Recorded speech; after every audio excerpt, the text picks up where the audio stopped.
ನೋಡಿ, ಇವತ್ತು ಕರ್ನಾಟಕ ರಾಜ್ಯದ 4 ಸಾರಿಗೆ ಸಂಸ್ಥೆಗಳ ಹಲವಾರು ಸಂಘಟನೆಗಳಿದ್ದಾವೆ. ಅವರದು ಆ ಎಲ್ಲ ಸಂಘಟನೆಗಳ ಸಮಸ್ಯೆಗಳು ಏನಿದ್ದಾವೆ ಅಂತ ಹೇಳಿದ್ದಾರೆ. ಪ್ರಮುಖವಾಗಿ ಅವ್ರದ್ದು ಬೇಡಿಕೆ 12 ತಿಂಗಳದ್ದು ಅರಿಯರ್ಸ್ ಒಂದಿದೆ, ಅದೊಂದು. ಮತ್ತು 30 ವರ್ಷ ಆಯಿತು ಚುನಾವಣೆ ನಡೆಸಬೇಕು ಅಂತ ಹೇಳಿ, ಆ ಚುನಾವಣೆ ನಡೆಸಬೇಕು ಅಂತ. ಮತ್ತು 4 ವರ್ಷಕ್ಕೆ ಒಮ್ಮೆ ಅವರಿಗೆ ಈ ಸಂಬಳ ಕೊಡೋದ್ರ ಬಗ್ಗೆ ವೇತನ ಪರಿಷ್ಕರಣೆ ಮಾಡುವಂಥದ್ದು 4 ವರ್ಷಕ್ಕೆ ಮಾಡಬೇಕು ಅಂತ ಹೇಳಿದ್ದಾರೆ. ಇದು ಫೈನಾನ್ಷಿಯಲ್ ಭಾಳಷ್ಟು ಇಂಪ್ಲಿಕೇಶನ್ಸ್ ಆಗೋದ್ರಿಂದ ನಾನು ಮತ್ತು ನಮ್ಮ ಸೆಕ್ರೆಟರಿ ಮತ್ತು ನಮ್ಮ 4 ಜನ MDs ಕರ್ಕೊಂಡು ನಾನು ಸನ್ಮಾನ್ಯ ಮುಖ್ಯಮಂತ್ರಿಗಳ ಜೊತೆ ಮಾತನಾಡ್ತೀನಿ. ಅದಾದ ನಂತರ ಕ್ಯಾಬಿನೆಟ್ನಲ್ಲಿ ಸಹ ಇದನ್ನು ಚರ್ಚೆ ಮಾಡ್ತೀನಿ ಅಂತ ಹೇಳಿದರೆ ಸಮಾಧಾನವಾಗಿ ಹೋಗಿದ್ದಾರೆ. ಇನ್ನೊಂದು ಪ್ರಮುಖವಾದ ವಿಚಾರ, ಇವತ್ತು ಸಭೆ ಇತ್ತು ಅಂತ ಗೊತ್ತಿತ್ತು. ಕರ್ನಾಟಕ ರಾಜ್ಯದ ಎಲ್ಲ ಸಾರಿಗೆ ಸಂಸ್ಥೆಗಳ ನೌಕರರಿಗೆ ಸ್ವಲ್ಪನಾದ್ರೂ something is better than nothing. ಆ ಥರ ಅವರಿಗೆ ಸುಮಾರು 820 ಕೋಟಿ ರೂಪಾಯಿ ನಾವು ಬ್ಯಾಲೆನ್ಸ್ ಕೊಡಬೇಕಾಯಿತು ಅಲ್ವನಪ್ಪ. ಅದರಲ್ಲಿ 170 ಕೋಟಿ ರೂಪಾಯಿಗಳನ್ನ ಇವತ್ತೇ ಬಿಡುಗಡೆ ಮಾಡ್ತಾ ಇದ್ದಾರೆ.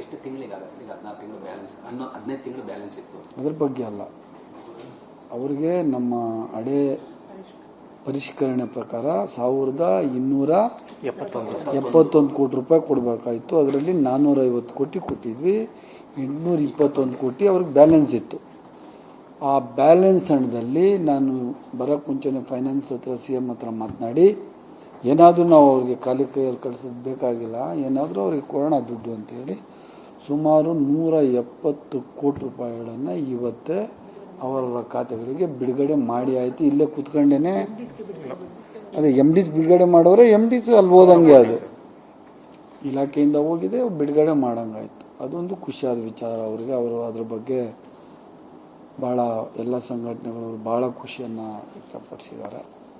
ನಮ್ಮ ಮಟ್ಟದಲ್ಲಿ ಆಗುವಂಥ ನೋಡಿ, ಇವತ್ತು ಕರ್ನಾಟಕ ರಾಜ್ಯದ 4 ಸಾರಿಗೆ ಸಂಸ್ಥೆಗಳ ಹಲವಾರು ಸಂಘಟನೆಗಳಿದ್ದಾವೆ. ಅವರದು ಆ ಎಲ್ಲ ಸಂಘಟನೆಗಳ ಸಮಸ್ಯೆಗಳು ಏನಿದ್ದಾವೆ ಅಂತ ಹೇಳಿದ್ದಾರೆ. ಪ್ರಮುಖವಾಗಿ ಅವ್ರದ್ದು ಬೇಡಿಕೆ 12 ತಿಂಗಳದ್ದು ಅರಿಯರ್ಸ್ ಒಂದಿದೆ, ಅದೊಂದು. ಮತ್ತು 30 ವರ್ಷ ಆಯಿತು ಚುನಾವಣೆ ನಡೆಸಬೇಕು ಅಂತ ಹೇಳಿ, ಆ ಚುನಾವಣೆ ನಡೆಸಬೇಕು ಅಂತ. ಮತ್ತು 4 ವರ್ಷಕ್ಕೆ ಒಮ್ಮೆ ಅವರಿಗೆ ಈ ಸಂಬಳ ಕೊಡೋದ್ರ ಬಗ್ಗೆ ವೇತನ ಪರಿಷ್ಕರಣೆ ಮಾಡುವಂಥದ್ದು 4 ವರ್ಷಕ್ಕೆ ಮಾಡಬೇಕು ಅಂತ ಹೇಳಿದ್ದಾರೆ. ಇದು ಫೈನಾನ್ಷಿಯಲ್ ಭಾಳಷ್ಟು ಇಂಪ್ಲಿಕೇಶನ್ಸ್ ಆಗೋದ್ರಿಂದ ನಾನು ಮತ್ತು ನಮ್ಮ ಸೆಕ್ರೆಟರಿ ಮತ್ತು ನಮ್ಮ 4 ಜನ MDs ಕರ್ಕೊಂಡು ನಾನು ಸನ್ಮಾನ್ಯ ಮುಖ್ಯಮಂತ್ರಿಗಳ ಜೊತೆ ಮಾತನಾಡ್ತೀನಿ.